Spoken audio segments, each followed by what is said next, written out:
Gender issues is something that was very close to Democrats' hearts. A lot of them do, in fact, espouse it. Kamala Harris has, in fact, spoken about not only gender issues, but also support to the LGBTQI community as well.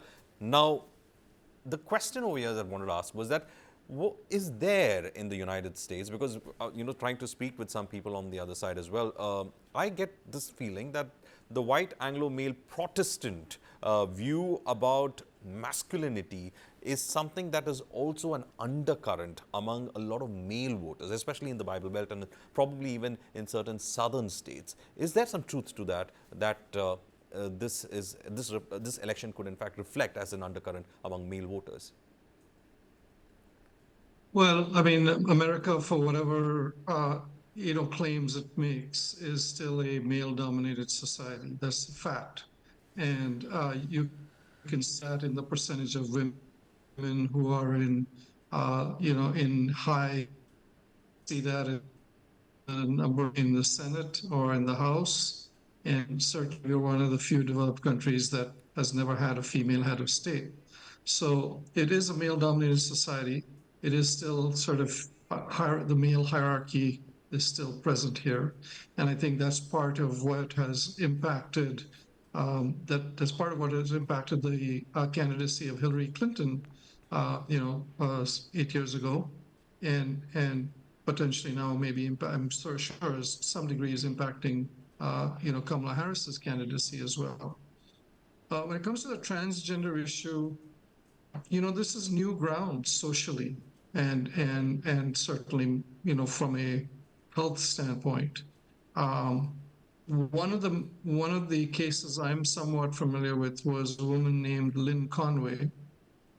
She was a very accomplished technologist, worked at IBM, and was part of the original IBM 360 series of machines.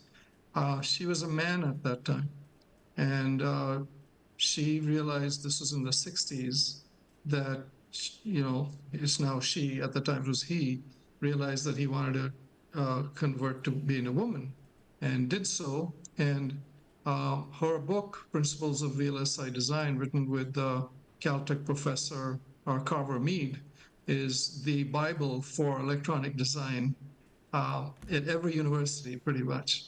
So, people go through these personal journeys, and you and I are in no position to say what they are doing is right or wrong. I think there's pretty much universal agreement that when it comes to minors, you don't want to sort of set them off on a trajectory that they may not fully understand. Minors' rights are, by definition, somewhat more conservative because we don't necessarily allow them to live on their own. Uh, you know, Consuming drugs and alcohol and all that stuff is restricted. And they're not allowed to vote until they're 18.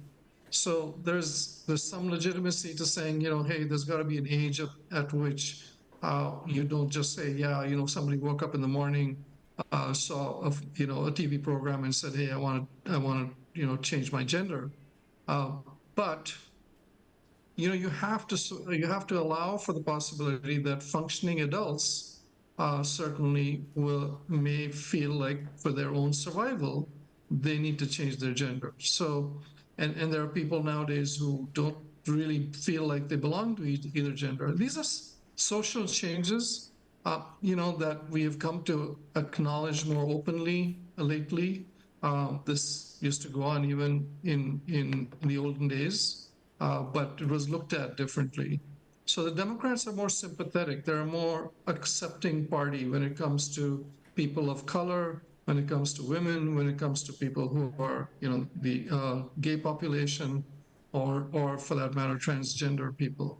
Uh, they're more acknowledging of what people's rights are when it comes to living the way they want to.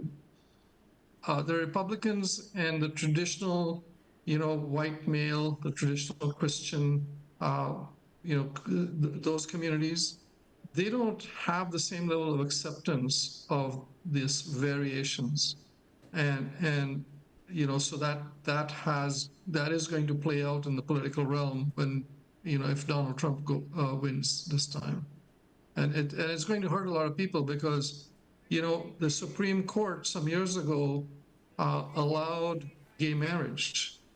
And if that goes away because, the new Supreme Court is 6-3 conservative, just like they abolished the woman's right to choose and eliminated abortion rights at the national level, they may do that again when it comes to things like gay marriage. And that's going to affect a lot of people in this country. So, of course, you were speaking from the point of view of the Democrats and the Republicans.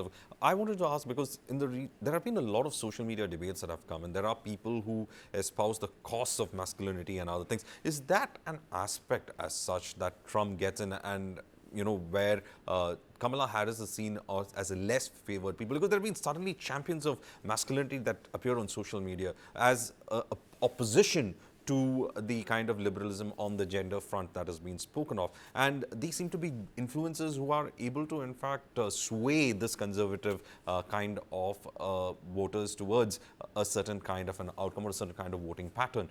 Do you see that working?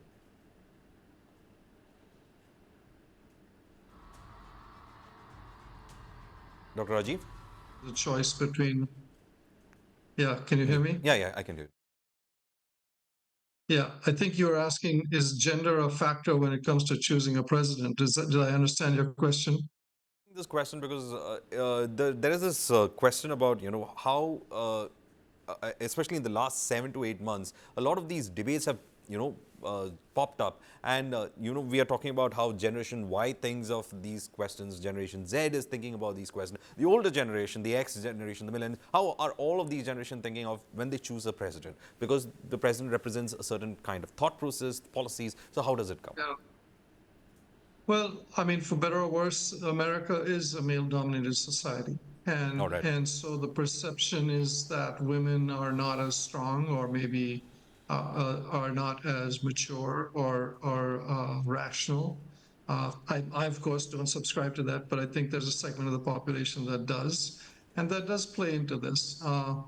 If you look at the data, if you look at the actual facts on the ground, you'd be hard pressed to find somebody like the general just said a while back. You'd be hard pressed to find a lot of people who consider Trump to be a very rational person, which is kind of ironic because he's very capricious in the way he makes decisions. He claims that he knows more about the military than military generals do, and he thinks that he knows more about the economy than everybody else. The guy's declared bankruptcy 6 times, so clearly not an expert on managing business or understanding the economy. So he tends to be just sort of a macho bravado kind of a guy, and unfortunately, you go back historically and look at how America evolved. It was with cowboys with six guns and horses and all that, which all sort of feeds into this macho kind of mentality. So that is certainly a factor, unfortunately, in this country.